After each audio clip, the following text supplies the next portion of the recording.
supaya kita bisa mengambil motivasi dari sini.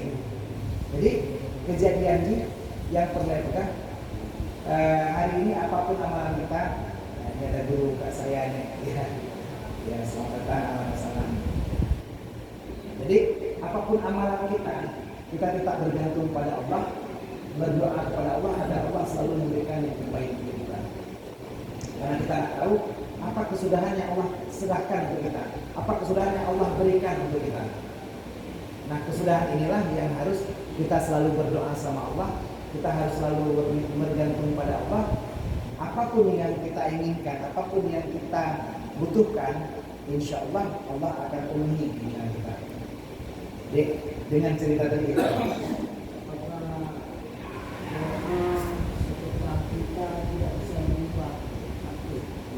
luar biasa, ini pertanyaan bagus sekali. Jadi pertanyaan-pertanyaan hari ini yang muncul adalah pertanyaan tentang tauhid.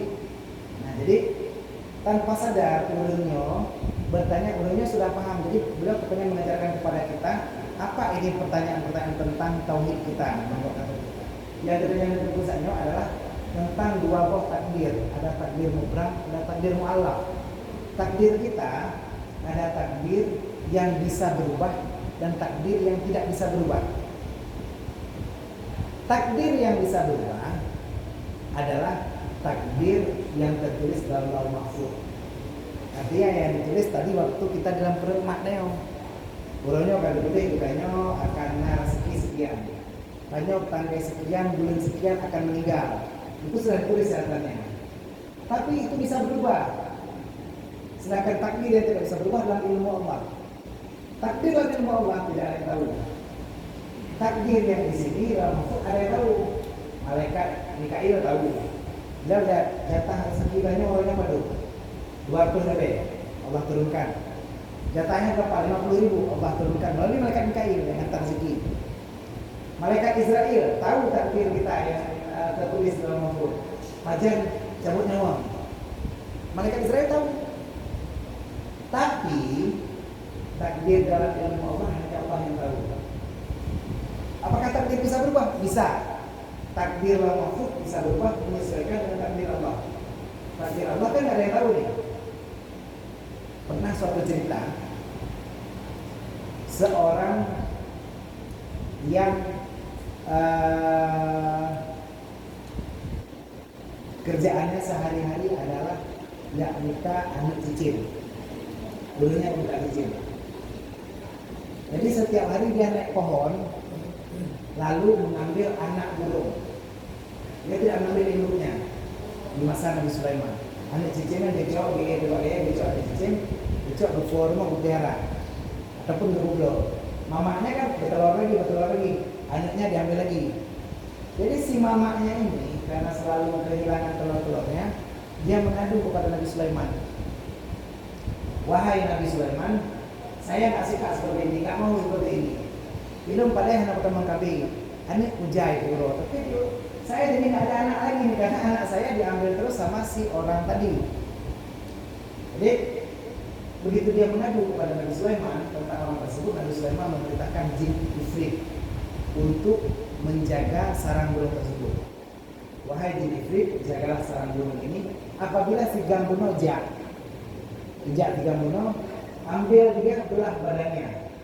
Beduplah badannya rom sabah barat maghrib sabah rom ini, biarkan dia terbelah dan hancur karena dia sudah menyakiti perasaan si burung ini. Nabi Sulaiman bisa berbicara dengan burung, dibiarkan dia hancur berkeping-keping lagi, dia sudah menyakiti burung ini. Siap komandan, bersiaplah si jin itu berada pada sarang burung tersebut. Jadi sarang burung lagi minuman sarang burung, jadi berjaga di situ. Si orang tersebut kembali beraktivitas seperti biasa. Wadah genejak dalam util kita sarang burung ini, dia bawa bekal sepotong roti.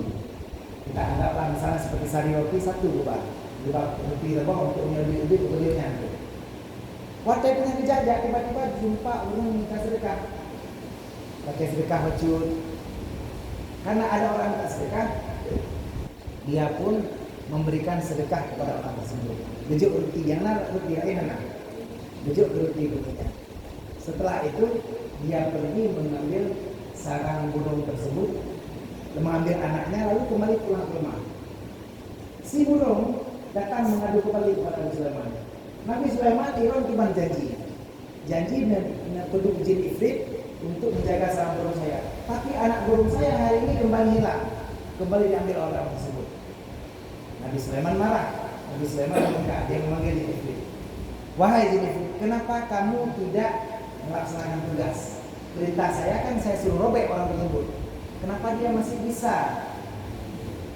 Ternyata kata jin ifrit, sebenarnya hari ini yang datang meninggal yaitu izin tapi takdirnya berubah. Kata jin ifrit tersebut, ketika dia naik ke atas pohon, saya sudah lihat dia. Saat saya mau tangkap dia dan mau robek badannya, tiba-tiba datang malaikat yang mengambil saya dan melempar saya. Jadi geli kok, untung belum menempel, malah saya yang dilempar kata jin ifrit. Karena orang tersebut sudah bersedekah. As-shadaqatu tarfa'ul bala, sedekah dapat menolak bala. Jadi, apakah takdir bisa berubah? Bisa. Takdir yang tadi dalam lauh mahfuz bisa berubah sesuai dengan takdir pada asalnya. Jadi kalau kita hari ini mau panjang umur, mau tertolak bala, boleh sedekah. Orang yang bersedekah pada suatu hari, walaupun 1 dirham, maka dia tidak akan meninggal tiba-tiba pada hari itu. Kalau dia sedekah pagi, tidak akan meninggal sampai sore. Kalau sedekah sore, tidak akan meninggal sampai paginya. Meninggal tiba-tiba ya. Kecuali meninggal sudah sakit. Nah, orang yang sakit betul-betul bisa meninggal. Tapi meninggal pokok meninggal. Ataupun tiba-tiba sesak, sakit jantung, tidak akan meninggal. Kalau pagi tidak akan meninggal sampai sore, kalau sore tidak akan meninggal sampai pagi kalau dia sedekah. Jadi siapa yang mau tidak meninggal atau panjang umur boleh sedekah. Sampai kapan? Ya terus kita tidak akan meninggal. Anak kayak burung, anak kayak kurir ubung, anak kayak.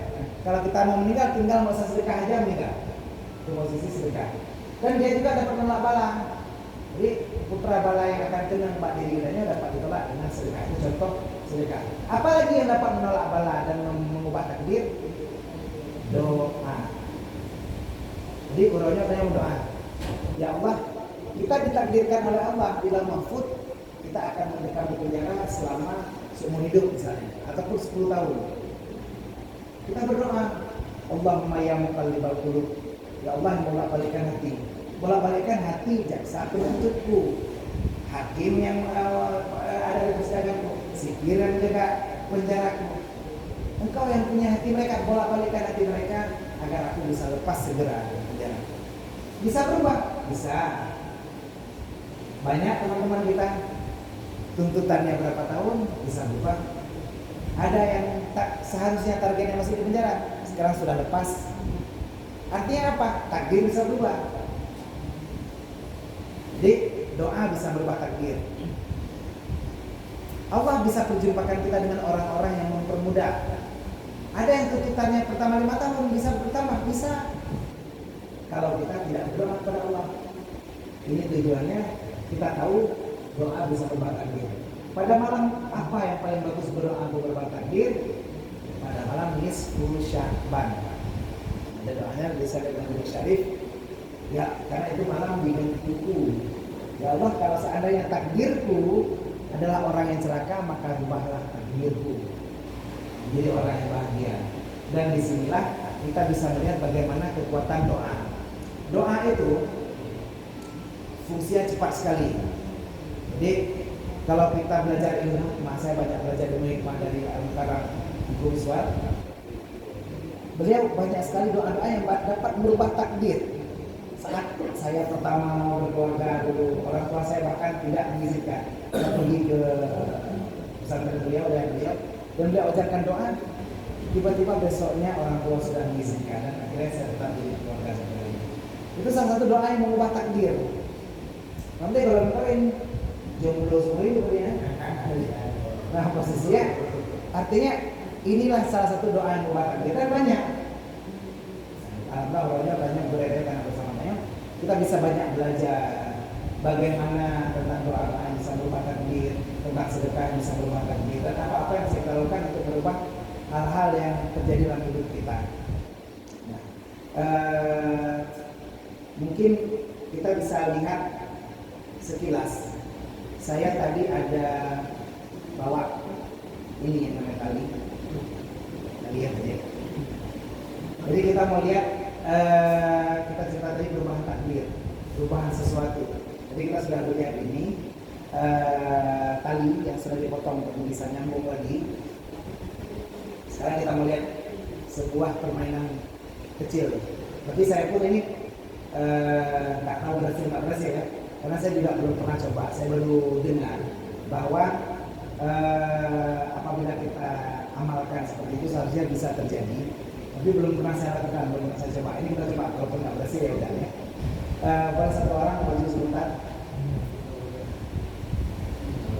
Ya boleh, sebentar ya.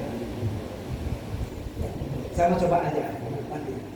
Nah di sini posisinya kita mau lihat bagaimana seutas tali yang ada pada hari ini bisa di sini nggak apa, biar nampak dulu, nggak apa. Tangannya kalau mau di depan, tunjuk ke depan, ya seperti itu. Ya, perhatikannya apa ya? Yang nggak apa ada.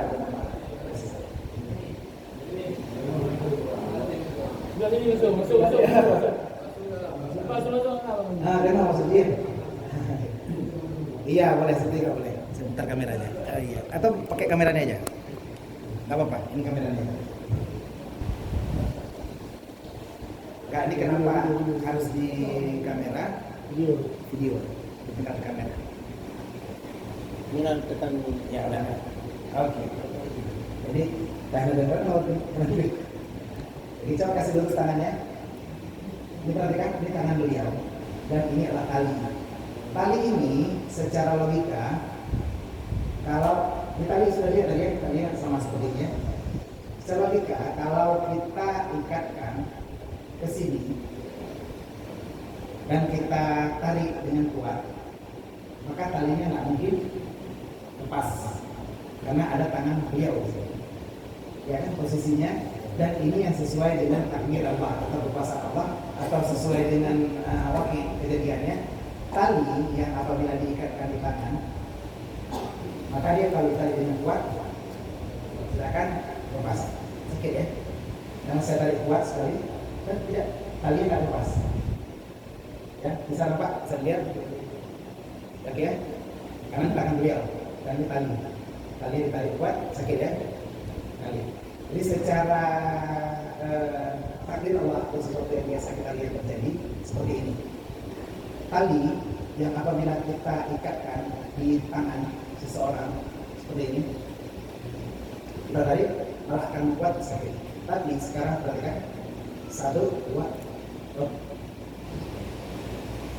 lepas di tangan saya, perhatikan seperti ini, 1, 2, lepas ya. Jadi posisi tali ini memang kalau kita lihat seakan-akan mustahil bisa menembus jari. Tapi bayangkan apabila Allah berkuasa, Allah berkehendak, ini bisa terjadi. Jadi nanti karena ini hampir asar, di pertemuan berikutnya kita akan lakukan challenge, akan lakukan percobaan yang lebih rumit lagi. Jadi nanti akan kita coba waktu kita sudah dekat sekali ada, takutnya sedang penjelasan nanti malah azan. Dapat insya Allah pertemuan sekali lagi saya akan bawa tali juga. Kita akan coba demonstrasikan dengan sesuatu yang lebih unik, artinya lebih keras. Bahkan nanti kita akan coba mendemonstrasikan bagaimana caranya lepas dari ikatan. Kalau kita diikat, diranting, diborgol, disekam, di penjara, ditahan, apakah bisa? Insya Allah bisa. Jadi kalau doanya saya juga banyak belajar dari kawan-kawan saya. Doa kawan saya di pesantren semuanya, pertama saya. Jadi saya banyak belajar dari beliau. Banyak doa-doa, banyak amalan-amalan, banyak sesuatu yang dilakukan dan dapat membuat sesuatu yang seakan-akan merubah takdir, merubah sesuatu dan kharikul adat dan di luar kebiasaan, di luar sesuatu yang dapat kita lihat. Nanti kemarin kita sudah praktekkan dengan karet. Nanti kita akan praktekkan dengan tali. Cuma saya tuh ada kekurangan kalau bawa nanti atau bawa pergol, aku diperiksa di situ. Karena pas masuk HP ini kadang-kadang harus saya simpan-pas. Tapi ya nggak apa-apa, kita demonstrasi nanti kita coba lihat. Tujuannya untuk apa? Bukan untuk mengajarkan kalian bagaimana cara membobol pintu penjara, bukan. Tapi untuk tahu bahwa Allah itu ada. Allah ada bersama kalian, dan apabila kita serius beribadah kepada Allah, wa may yattaqillaha yaj'al lahu makhraja, barang bertakwa kepada Allah maka Allah akan berikannya jalan keluar. Selama ini saya sudah bertakwa kepada Allah, tapi kok belum Allah berikan keluar, belum Allah berikan jalan keluar. Mungkin akidah kita masih belum pas. Nanti kita belajar tauhid.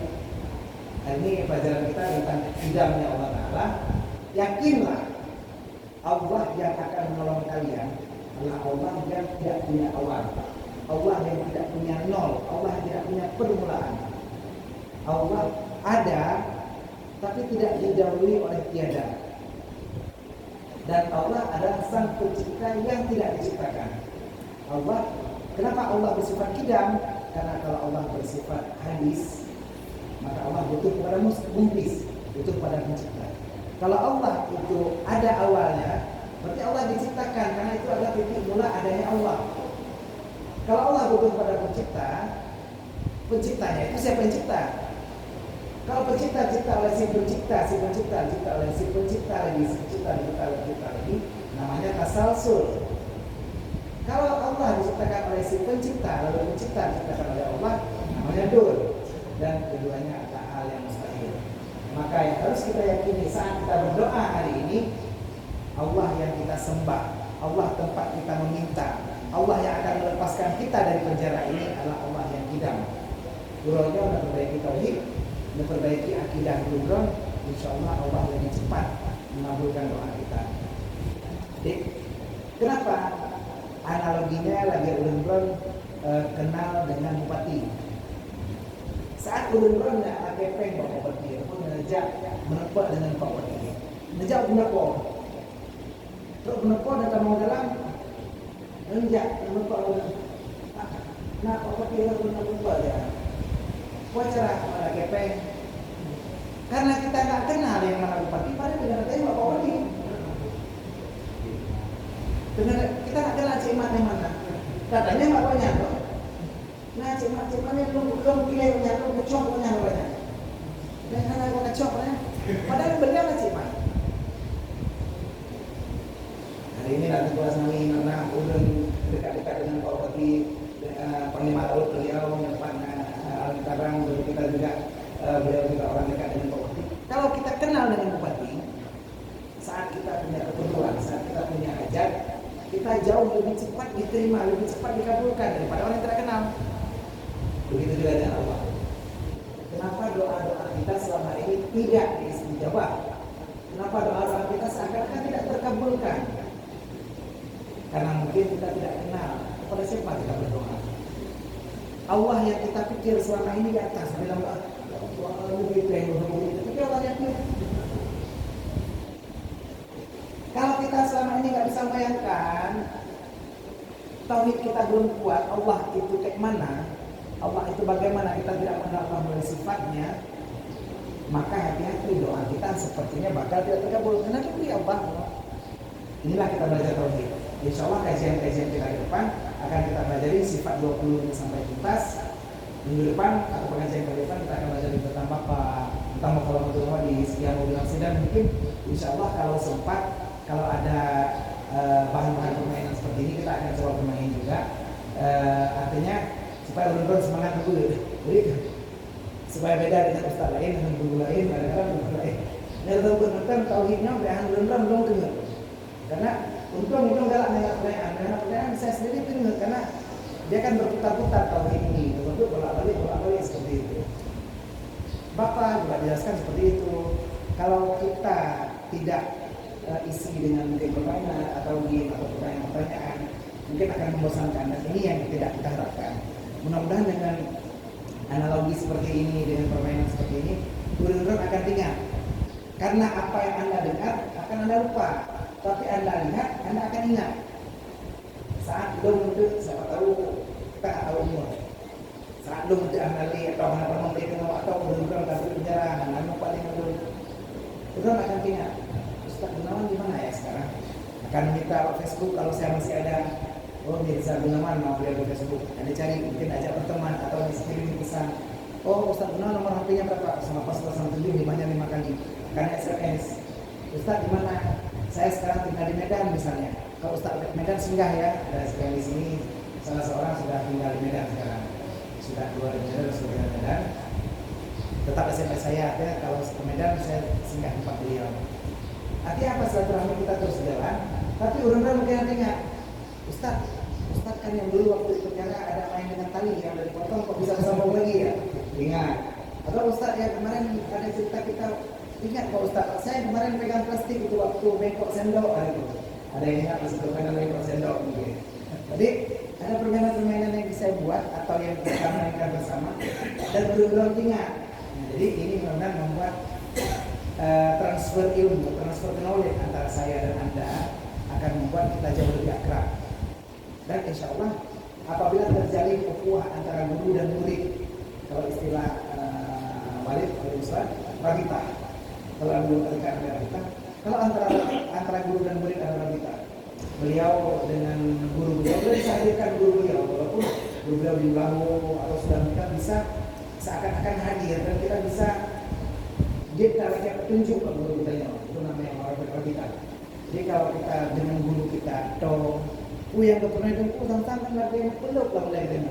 Tapi kalau kita nggak dekat dengan guru kita, buku yang dipegang kita pun nggak ingat. Nah inilah yang saya inginkan. Mudah-mudahan dengan seperti ini ada keakraban dan saya pun alhamdulillah Minyanawate selalu insya Allah saya usahakan dalam sini. Insya Allah di pertemuan kita ke depan saya akan siapkan permainan lagi supaya kita lebih paham. Dan kalau nanti seandainya ada yang kemarin sudah lepas dari penjara lalu mau belajar, aku udah pernah doa pancara doa bujit takwa nyo mau kembali pun untuk aku baik. Nanti saya minta ijazah lagi dari wali muslimat, kita akan ajarkan kembali di luar. Artinya ini jadi bahan kalian saat kalian nantinya keluar dari sini atau nanti bangun pesantren atau jadi penceramah atau dai. Saya sering di beberapa dakwah saya di luar saya dakwah maulid juga sekarang lagi maulid. Saya ada buat atraksi juga seperti itu, ada buat permainan-permainan seperti ini dan ini yang membuat orang cepat mengingat gitu ya. Oh ini aku yang saya lagi ceramah. Kalau ada yang lihat di YouTube saya Mirza Gunawan juga. Ada yang saya lagi ceramah, saya pakai baju biru. Lalu lagi ceramah, tiba-tiba baju saya berganti jadi warna merah. Orang terkejut semuanya. Jadi kalau mau lihat di YouTube saya, di channel YouTube saya kan ada internet, bisa lihat ada ceramah. Jadi artinya sengaja saya ajukan seperti ini, saya coba seperti ini. Karena setiap guru bebas memiliki metode masing-masing. Ustaz Syafi'i Pasar Minggu yang keluar kemarin tanggal 3 Desember, beliau punya metode, beliau buat channel di Instagram. Jadi beliau ada di kampung namanya. Jadi kalau saya kebetulan nggak seperti itu, saya buatnya seperti ini di YouTube saja. Saya nggak punya Instagram, ada Instagram nggak terlalu sering. Jadi metode beda-beda. Mudah-mudahan bisa menginspirasi dan motivasi. Apabila ada pertanyaan boleh nanti ke nomor saya akan Hendra, ada sama aku ada pertanyaan. Itu boleh SMS-an, boleh tanya atau di Facebook atau di Messenger atau di WhatsApp. Terima kasih atas segala perhatian, mohon maaf atas segala kekurangan. Wassalamualaikum warahmatullahi wabarakatuh. Waalaikumsalam warahmatullahi wabarakatuh.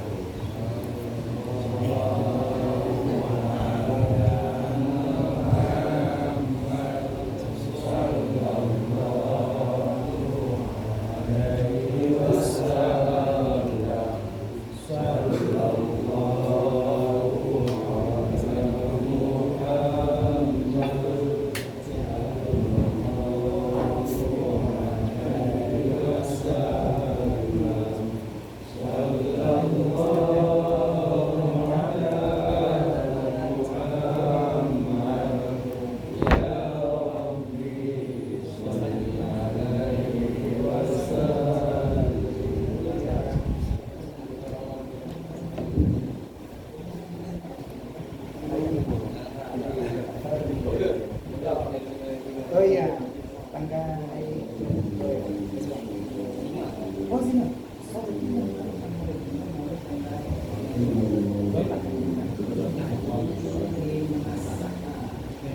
Oh,